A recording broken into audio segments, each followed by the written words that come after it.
on sent chez nous. Vous savez, il y a un texte de la parole qui dit ça, quand il revit ses frères, il reprit courage, et ça me donne du courage ce soir. Oui. Et quand ils montent à la réunion, le courage il est un peu parti. Alors j'ai un peu besoin de vous. Je ne me repose pas sur moi, parce que si je me reposerais sur mes propres capacités, je ne miserais pas sur la réunion.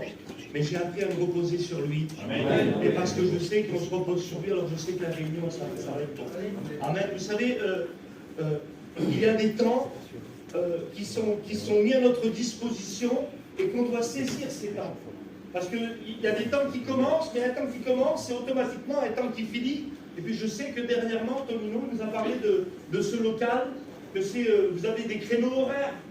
Mais un créneau horaire, il est ouvert, mais un jour, il va fermer. Et c'est comme ça.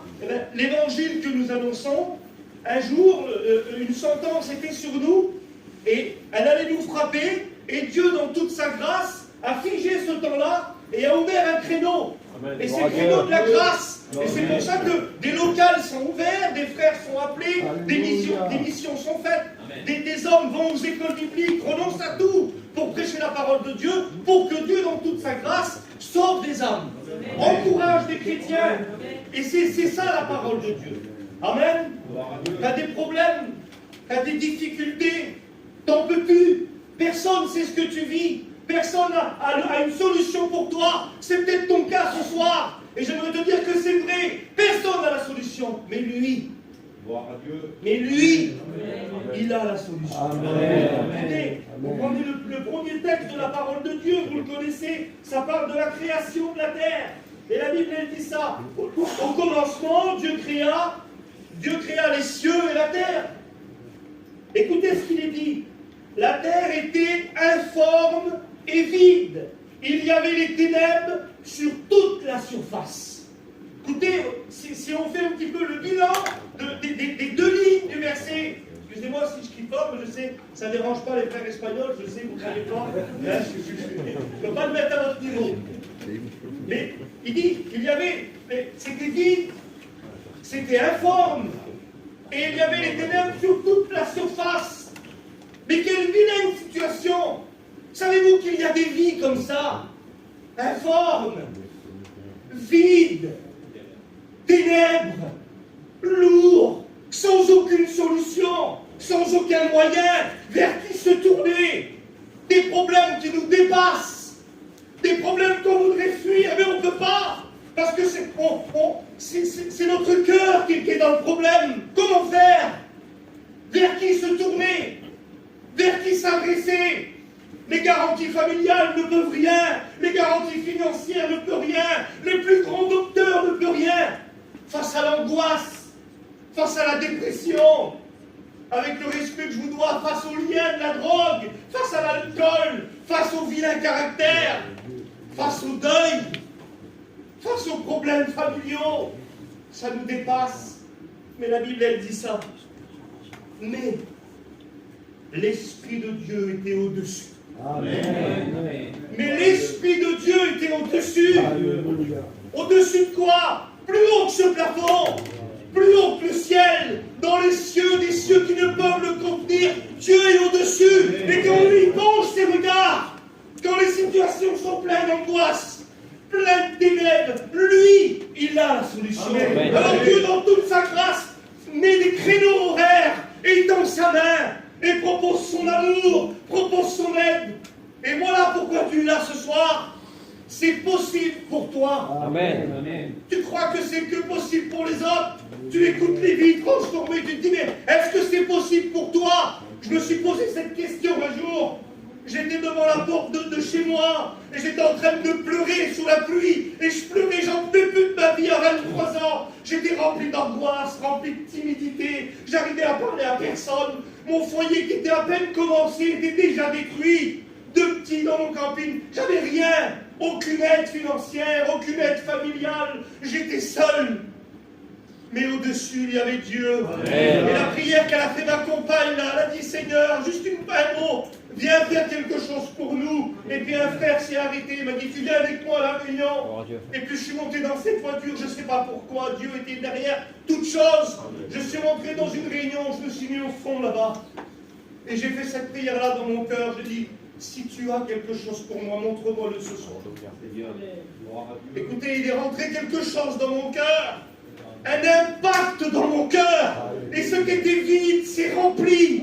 Ce qui était ténèbres s'est éclairé. Ce qui n'avait pas de forme a pris une forme. Et j'étais devenu quelqu'un à ce moment-là. Ma dépression, je l'avais plus. Mon angoisse, je l'avais plus. J'étais en train de sortir du camping sans rien dire à personne. Je jetais les vilaines choses de ma poche. Et j'étais en direction de chez moi. Et quand je voulais que ce frère ne me disait rien, et dans mon cœur, il se passait quelque chose. J'ai ouvert la porte de chez moi. Et j'ai vu qu'il y avait du bonheur chez moi. J'ai dit à ma compagne qui est là, j'ai rencontré Dieu. Et voilà, et Dieu avait déjà mis des projets dans mon cœur sur l'espace de 5 kilomètres. Dieu avait mis des projets dans mon cœur. J'ai dit, écoute, on va suivre les chrétiens, on va s'approcher de Dieu. Et puis, j'arrivais dans une mission, nous, on ne se mélangeait pas. On ne se mélangeait pas avec les gens qui n'étaient pas de notre famille. C'était comme ça, on avait grandi comme ça.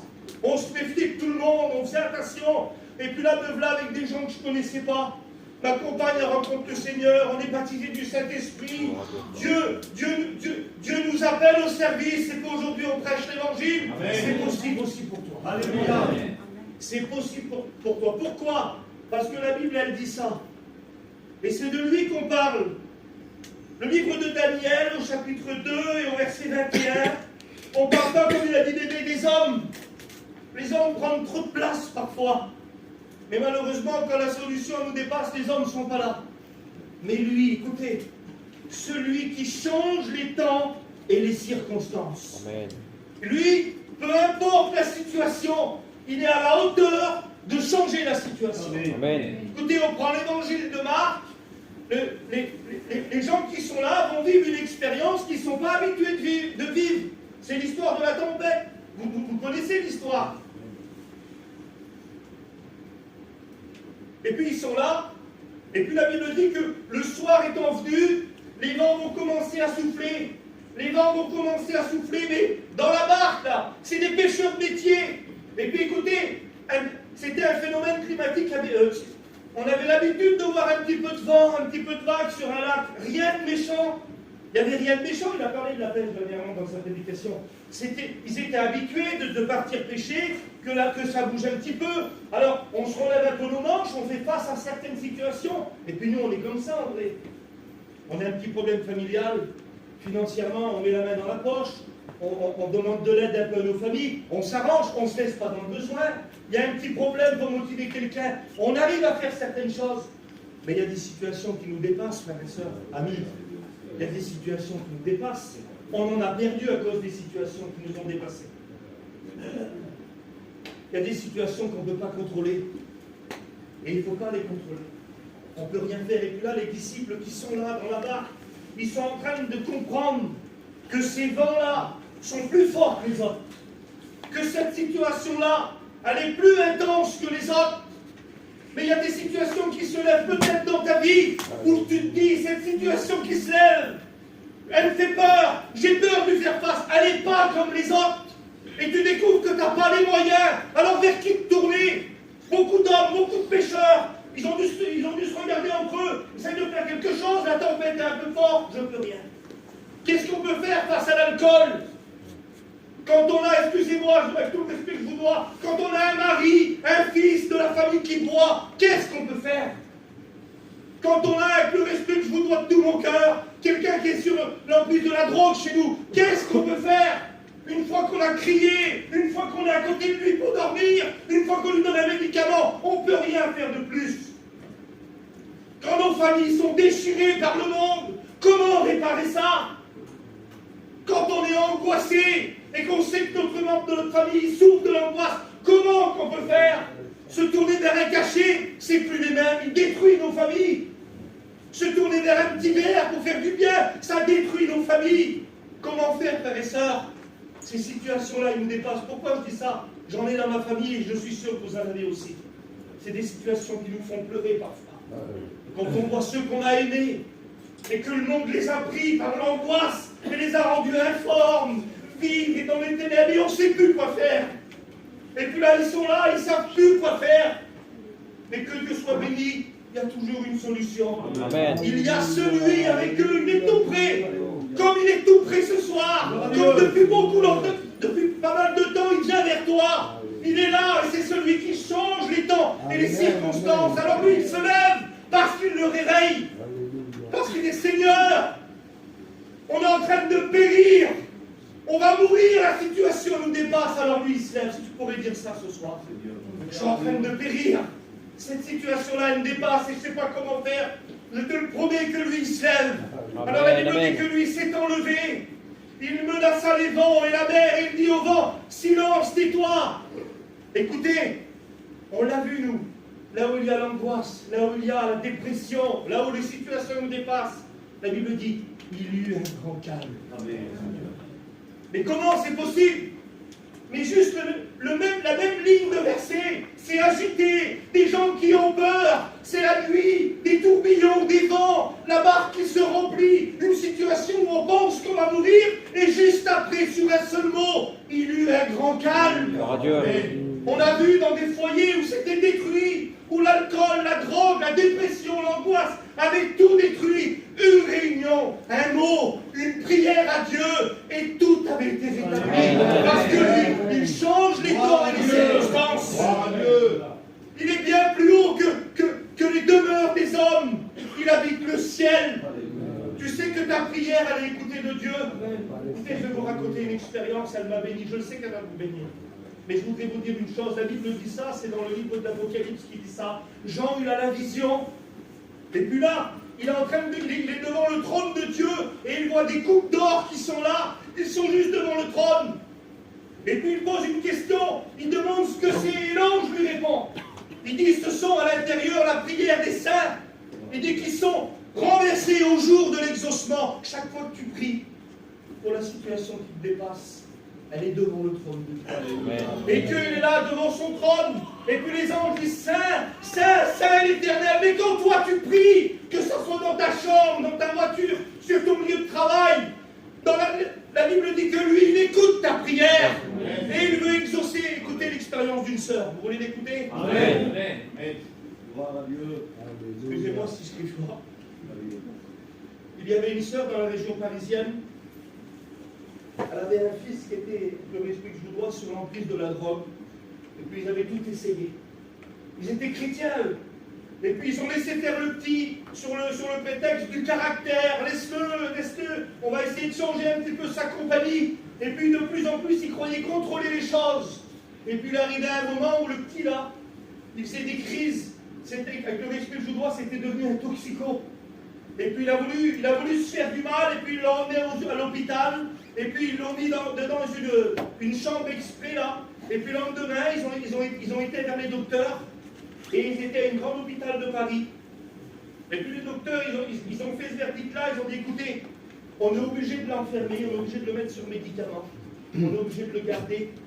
On ne peut plus rien faire pour lui. Et ça va être très très long. On parle de 6 mois à 1 an. Et puis imaginez-vous la douleur de la mère.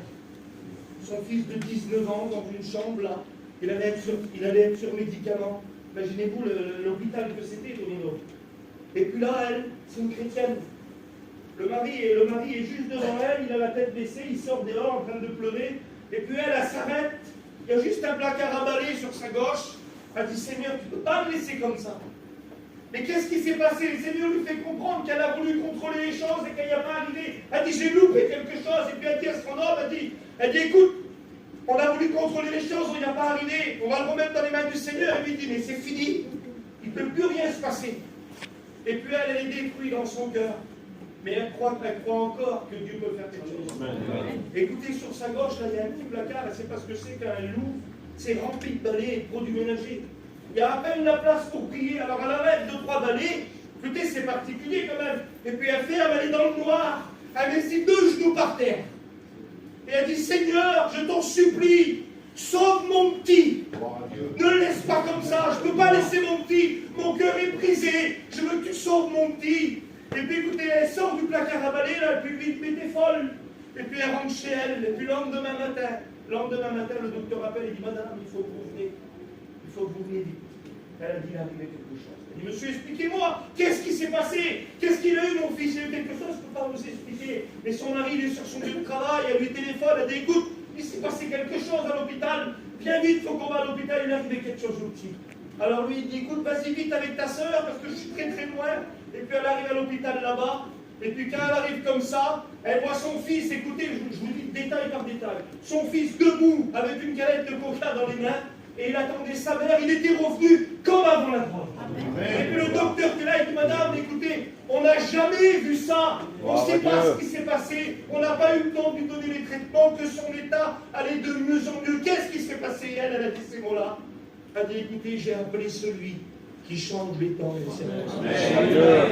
Écoutez, ce garçon aujourd'hui là, s'appelle Michael, il est à côté de Paris là-bas, il se lève pour servir le Seigneur.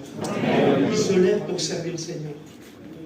Vous voyez la circonstance, une circonstance où c'est perdu. Une mère qui s'en va et qui laisse son fils dans une chambre. Mais Dieu est capable d'écouter un mot dans un placard à balai. Il est capable d'écouter le soupir de ton cœur, tes larmes ce soir. Je ne sais pas la situation que tu vis. Écoutez, je vais prier le Seigneur. Je ne sais pas la situation que tu vis. Je ne sais pas par quoi tu es en train de passer. Je ne sais pas si c'est vide, si c'est informe ou si c'est ténèbres. Je ne sais pas ce que tu vis, mais je sais une chose. Celui qui change les temps et les circonstances, Alléluia. Il est à la hauteur de la situation que tu vis. Alors je voudrais qu'on prie le Seigneur. Je voudrais qu'on prie le Seigneur et